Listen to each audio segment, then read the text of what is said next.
আমি এক বউ যাচ্ছি বাপের বাড়ি। এই নাও তুলো। এত তুলো? এত তুলো কি হবে? কেউ কি জখম হয়েছে? আরে ধুর বোকা, কেউ জখম হলে কি এই এক বস্তা তুলো দরকার হয়? তবে তোমার দাদা এর থেকে গান কটন তৈরি করে। গান কটন? সেটা কি? ও এক ধরনের বারুদ। আচ্ছা, হঠাৎ যদি রাস্তায় পালকি থামায় পুলিশ, বলে ভেতরে কি আছে দেখবে, কি করবে তখন? সব চলছে রাস্তাঘাটে। যদি থামায় কি? ইতিমধ্যে দুবার থামিয়েছে। প্রথমবার এক বাঙালি অফিসার। বললাম কি ব্যাপার, আপনাদের জন্য কি বাড়ির বউরা নিজের বাপের বাড়িও যেতে পারবে না? হাত জোর করে মাপছে, সরে গেল। পরের বার এক ইংরেজ সার্জেন্ট নাম ধাম জিজ্ঞেস করতে লাগলো, আপনার নাম কি, স্বামীর নাম কি, ঠিকানা কি? গড়গড় করে বলে দিলাম। স্বামীর নামটা কি বললে? ধুর বোকা, বললাম আমাদের স্বামীর নাম মুখেই নিতে নেই।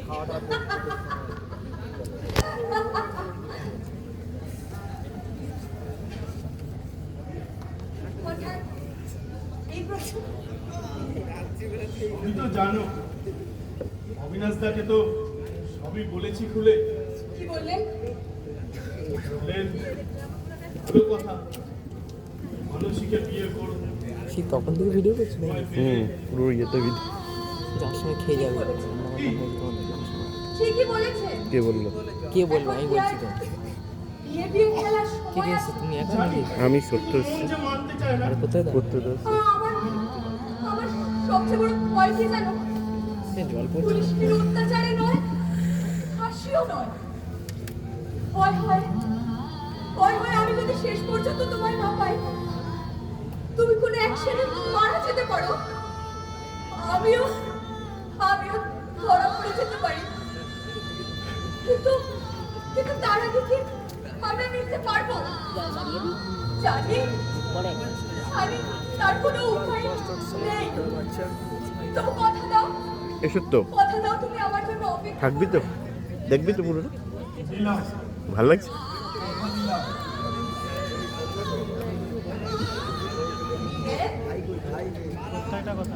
ওই তো এই যে মানসী, এই মানসিক, এই যে ওনার প্রতিমা, উনি কল্যাণের বোন। ও,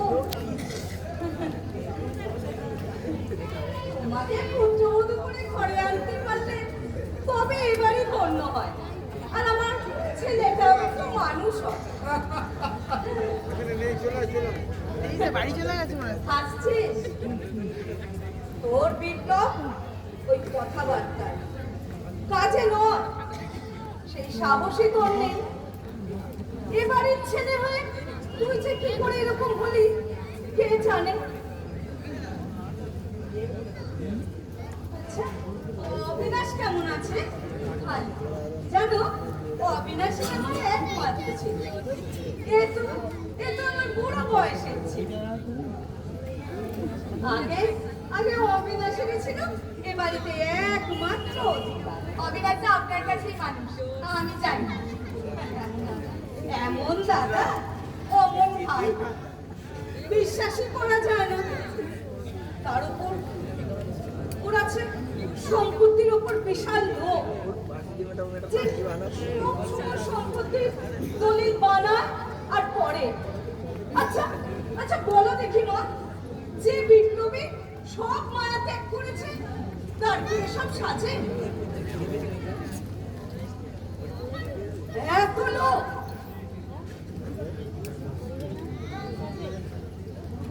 কেমন কেমন আছে রে? একদিন একদিন নিয়ে আয় না মা তাকে। এখানে আসা নিরাপদ নয় মাসিমা, খুব নিরাপদ। পুলিশ পুলিশ ভাবতেই পারবে না যে সে নিজের বাড়িতে এসে থাকতে পারে। আর কয়েক ঘন্টার জন্য এলে কি এমন ক্ষতি?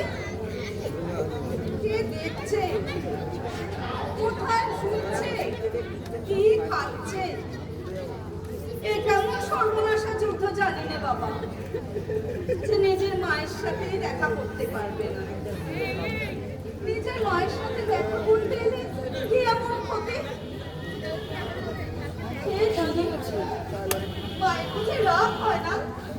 মায়ের বুঝি অভিমান করতে নেই? বিরাজদার কথা 24 ঘন্টা মুখে লেগে আছে। কথাটা সত্যি? কি কথা? তুমি বসে বসে সম্পত্তির দলিল বানাও আর পড়ো। আরে ধুর, মা বললো আর তুমিও গালে হাত দিয়ে ভাবতে বসবে। আসলে কি জানো বীরেন্দা, তোমরা বড় লোক, তাই ওইসব চিন্তা মাথায় আসে। কিন্তু যারা গরিব, তারা সম্পত্তি ভোগ করার কথাও ভাবতে পারে না। তাই গরিবরাই লড়িয়ে হয়।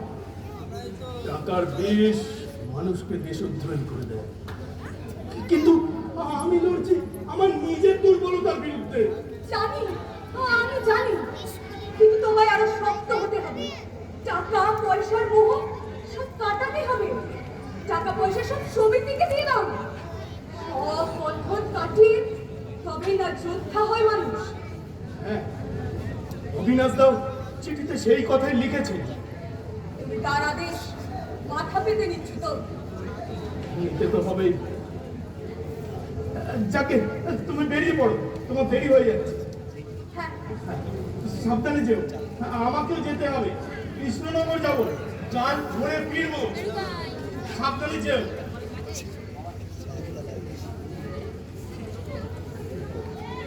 একটা কথা,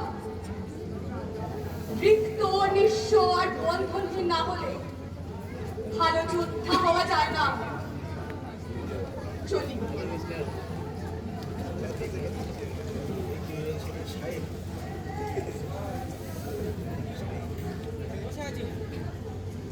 ভাই বীরেন, আমরা আমাদের লক্ষ্যে অনেক দূরে গিয়েছি। আগামী কয়েক মাসের ঘটনার উপরে আমাদের জাতির ভবিষ্যৎ অনেকটা নির্ভর করবে। এই মুহূর্তে আমাদের আন্দোলনকে এগিয়ে নিয়ে যেতে অনেক টাকার দরকার বীরেন। যে যার মতো করে সাহায্য করছে। এটাই সময়, সঠিক সময়। তোমার সর্বস্ব দলকে লিখে দিয়ে অন্য সকলের সমান হও। মা এই ব্যবস্থাকে সমর্থন করবে। আমরা সকলেই দাস হয়ে জন্মেছি। এসো, আজ সংকল্প করি যে আমরা মরবার আগে স্বাধীন হব।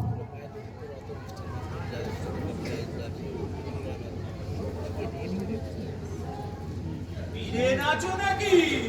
বাবা বীরেন। আরে, কি ব্যাপার? কি ব্যাপার? অনিক বাবু একেবারে ভদ্রলোকের বেশে গাঙ্গুলি বাড়িতে আসার সময় ওই ছোট লোকদের খাঁটি পোশাকটা বর্জন করাই সম্ভব বলে বলা। হাজার হোক ভদ্রলোকের বাড়ি তো। তা কি ব্যাপার? না না না না না বীরেন বাবু, ভদ্রলোকের বাড়িতে এসে ওসব ছল ছাতুরি থানায় পানায় আশা করি একেবারে অসম্ভব। বাবা, বীরেন, তোমার বাবা ওই সুদর্শন গাঙ্গুলি, তার ডাকে তো একবারে ওই ব্রিটিশ সরকার খবরই অপমান ছিল। তোমার কাছে ছল চাতুরি আশা করি না বাবা। মানে কিসব বলছেন আপনারা? দেখুন, যা বলবার তাড়াতাড়ি বলুন, সোজাসুজি বলুন। আমাকে বেরোতে হবে, কলেজ যেতে হবে। না, ভাবলাম আপনার সঙ্গে অনেকদিন দেখা হয় না, দেখা করেছেন। তারপর আপনার দাদা অবিনাশ কেমন আছে কাছে এই বীরেন বাবু, পকেটের মধ্যে পিস্তল নাড়াচাড়া করাটা মোটেই নিরাপদ নয়। কারণ আমার পিস্তলটা বহু পূর্ব হতেই আপনার মুখ লক্ষ্য করে উদ্যত হয়ে আছে।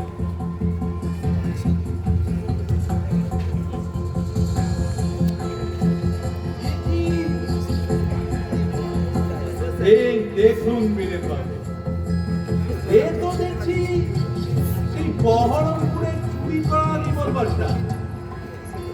বীরেন বাবু, ভদ্রলোকের একই ব্যবহার। সরকার আমাকে নিয়ে করুন, গ্রেপ্তার করে ফাঁসি দিন। কোথায় কোথায় আপনার হাত করা? বীরেন বাবু, এ কি গাঙ্গুলি বাড়ির ছেলেকে হাত করা দিয়ে নিয়ে যাব? বীরেন বাবু, আমাদের এই ভাবলেন? বাবা বীরেন, তোমার হাতে হাত করা পড়বে আর তোমার যুগল কাকা দাঁড়িয়ে দাঁড়িয়ে দেখবে। এটা হয় না বাবা বীরেন। শুধুমাত্র সন্দেহের বসে কোড়াবাজারের রঞ্জন বাবু স্ত্রীর পেটে লাথি মেরে মেরে ফেলেছেন আপনি। রঞ্জন বাবুকে গ্রেফতার করেছেন, আর আমার পকেটে কোল্ড রিভলভার পেয়েও গ্রেফতার করবেন না? আহা! গ্রেফতার করতে হলে কি আর ভদ্রলোকের বেশি আসতাম? ফাঁকি পড়া গুন্ডা দিয়ে বাড়ি ফিরে জিনিসপত্র চুর মার করে আপনাকে বন্দুকের গুঁতো দিয়ে হাঁটতে হাঁটতে নিয়ে যেতাম বীরেন বাবু।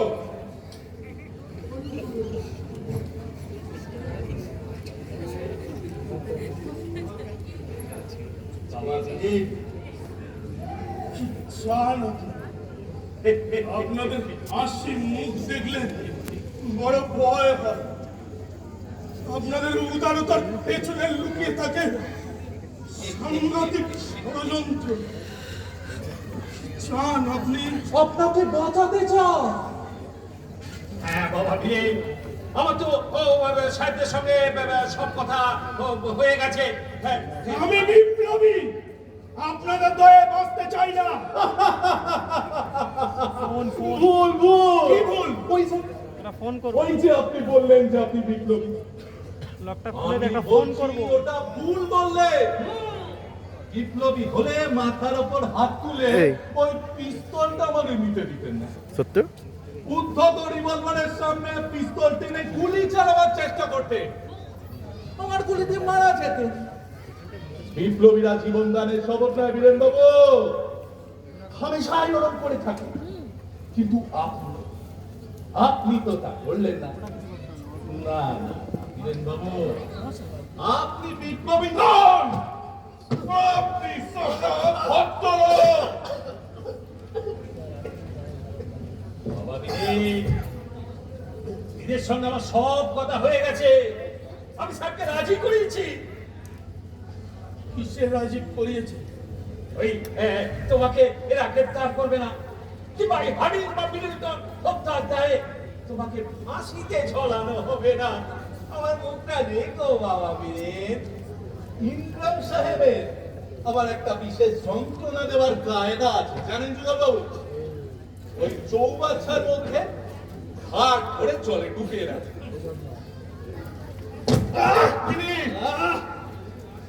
2 মিনিট, 3 মিনিট পর্যন্ত চালান।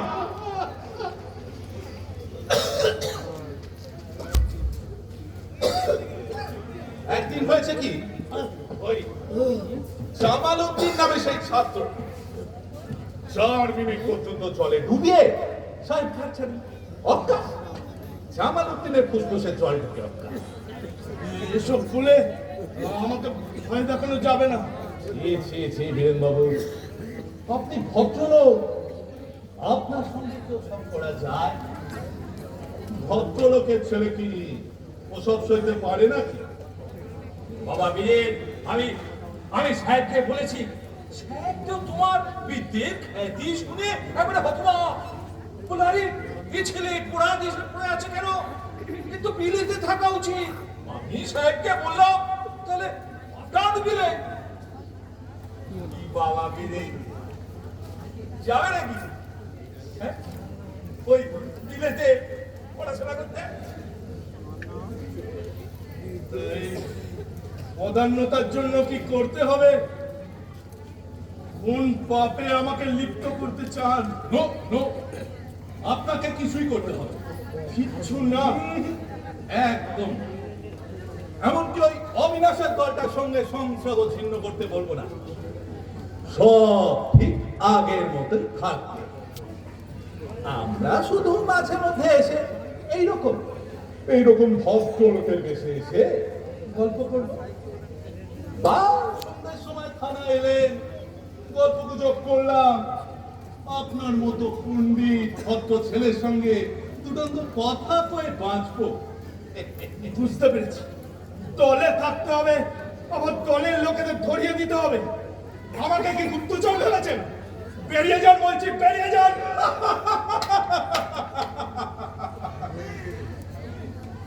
একটু বেশি বলছে জানেন, বিপ্লবীরা বেশি কথা বলেন, শুধু চুপ করে হাসে। তা এত যখন বলছেন তখন বুঝতে পারছি যে আপনি বিপ্লবী নন, আপনি ভদ্র। আর হ্যাঁ, একটা কথা মনে রাখবেন, আপনার নামে কিন্তু ওয়ারেন্ট বেরিয়ে গেছে। আমি চাপা দিয়ে দেখেছি, সিদ্ধান্ত নিতে যদি দেরি করে তবে আমার ব্যাপারটা আমার হাতের বাইরে চলে যাবে। চলুন চলুন যুগল বাবু, চলুন বাবা মিলে আমার মুখ রেখো বাবা, চলি।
আমি ভিডিও করছি।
এত রাত করে ঘরে ফিরলে আব্বা, আমি একা একা কি করে থাকি বলো তো? আমার ভয় করে না বুঝি? ওই, অবাক করলি মা। তোর মাকে মনে পড়ে? কাটারি হাতে একদিন ডাকাতদের তাড়া করেছিল, তার মেয়ে হয়ে তুই এমন ভিতু, হ্যাঁ? এই ভয় সে ভয় নয়। আর ছাড়ো, তোমাকে বলেই দিলাম, ওসব বুঝবে তুমি? আরে বললেই দেখ না, বুঝতে পারি কিনা, বলে দেখ। থাক থাক, অনেক হয়েছে। চলো এবার হাত মুখ ধরে চলো। আরে কি হয়েছে বলবি তো? ওই ওই স্বরূপগঞ্জের চোরটাটা। হ্যাঁ, মধু সিং পুলিশের গুপ্তচর। কি করেছে লোকটা? যেখানে যাবো পেছন পেছন যাবে। তোমার তো পুকুরে নাইতে নাইতে আর স্থান নেই। তুমি হাসছো? আচ্ছা, এমন লোক কেউ দেখেছে যে নিজের মেয়ের বিপদ শুনে হাসে? আজও ওই কিবা মধু সিংহের মতো লোককে কেউ ভয় করে? লজ্জা করে না? কাটারি নেই, আশুয়া মারতে পারিস না, ঘরে একটা কপ। মারবো বলছো? বেশ, তাই মারবো। পারবি? নিজের ইজ্জত নিজে বাঁচাবি সব সময়। আচ্ছা, নামাজ পড়েছো? অবশ্য আজকাল তুমি তাও তো পড়ো না। পড়ি বা পড়ি, মনে মনে পড়ি। ওই লোক দেখানো নামাজ পড়তে আমার ভালো লাগে না। দু হাতে যাদের শেখন তারা নামাজ পড়লে খোদা তাআলার অপমান হয়। আরে পান্তার লঙ্কা তো গিয়ে এখানে খেয়ে নি। না নাচ পান্তা নয়, ভেতরে গিয়ে খেতে হবে। কেন রে? রান্না করেছিস নাকি? হ্যাঁ, মাছ আর ভাত। বাহ, কোথায় পেলি? হ্যাঁ আচ্ছা আচ্ছা, তোমার অত কথাই কাজ কি বলো তো? আজ আজ 3 মাস পর ভেত পেয়েছো, খেয়ে নেবে চলো। আরে খাবো বই কি মা, তুই কোথায় পেলি সেটা তো বল। বলবো, সব বলবো, তবে তুমি রাগ করবে না বলো? আমি বুঝতে পেরেছি, বাইরে ওই বালা খারা বেঁচে দিচ্ছিস তো, তা বেশ করেছিস। ভেবেছিলাম ওরা সমিতিকে দান করবো, তা দেখ সবই তো সমিতিকে দিয়েছি, ওটা না হয় নিজেদের ভোগেই লাগো। হ্যাঁ আব্বা, আমি আমি আমের গয়না বেচিনি। তাহলে কোথায় পেলি না ভাত? বলবো, তবে তুমি রাগ করো না বলো? আমি আমি তোর ওপর কোনোদিন রাগ করেছি বল? কিন্তু কিন্তু এবার রাগ করবে, আমি জানি। ব্যাপারটা কি আমাকে খুলে বলবা, আমি কিচ্ছু বুঝতে পারছি না। সমিতির টাকা থেকে তোরা টাকা নিয়েছে। রশিবাদ রাগ করো না। দিনের পর দিন না খেয়ে মুখে রক্ত তুলে কেটে যাচ্ছ, তাই নিয়েছি। তুই তুই দলের টাকায় হাত দিয়েছিস? নিজের জন্য চালানি আব্বা, বিশ্বাস করো, শুধু তোমার জন্য। রশিবাদ রশিবাদ ভালো লাগছে। তুই দলের টাকা চুরি করলি, আমাকে চোর সাজালি। কি বলছো আব্বা? হ্যাঁ! ও টাকা দেশে অস্ত্র কেনার টাকা, বোমা তৈরির টাকা। তুই তুই মাকে জানিস? মা বিশ্বনাথা স্বদেশ জানিস? সেই মায়ের লাঞ্ছনার প্রতিশোধ দেওয়ার টাকা, মায়ের লজ্জা ঘোচাবার টাকা, সেই টাকায় পেট করে ভাত খাবো আমি। তুই আমাকে এইরকম করতে পারবি? তুই আমাকে বেইমান সাজালি। আমি বুঝতে পারিনি আব্বা, আমি বুঝতে পারিনি। তুই বুঝতে পারছিস না মা, ওই টাকাটা দেশের, তোর নয়, আমার নয়, অপুর নয়, কল্যাণের নয়, কারোর নয়। ওই টাকা যে নিজের জন্য খরচা করে সে জাহান নামে যায়। ফেলে দে, টান মেরে ফেলে ওই ভাত, ওই ভাত আমি ছুতে পারবো না। ফেলে দে, যা যা মায়ের গয়নাগুলো নিয়ে আয়, মায়ের গয়নাগুলো নিয়ে আয়। ওগুলো পেয়েছি আমি সমিতির টাকা পূরণ করবো, তারপরে অন্য কথা। যা নিজের জন্য চালানি আব্বা, বিশ্বাস করো, নিজের জন্য চালানি। মা, তুই কেন বুঝতে পারছিস না মা? ওই টাকাটা দেশে সবার, দেশের কোটি কোটি বাচ্চাদের বুকের রক্ত, ওরা বুকের খুন জড়ো করে সেই টাকা আমার কাছে বিশ্বাস করে রাখতে দিয়েছে। আর আমি না, যা যা গয়নাগুলো নিয়ে আয়। আমি আমি সবাই বেঁচে দেবো, তারপরে অন্য কথা। আমাদের নিজেদের মধ্যে কিছু নেই, সব দেশের সম্পত্তি, সমিতির সম্পত্তি। যা দিয়া দিয়া। তুমি একটু শান্ত হয়ে বসো, আমি আসছি, আমি এক্ষুনি আসছি।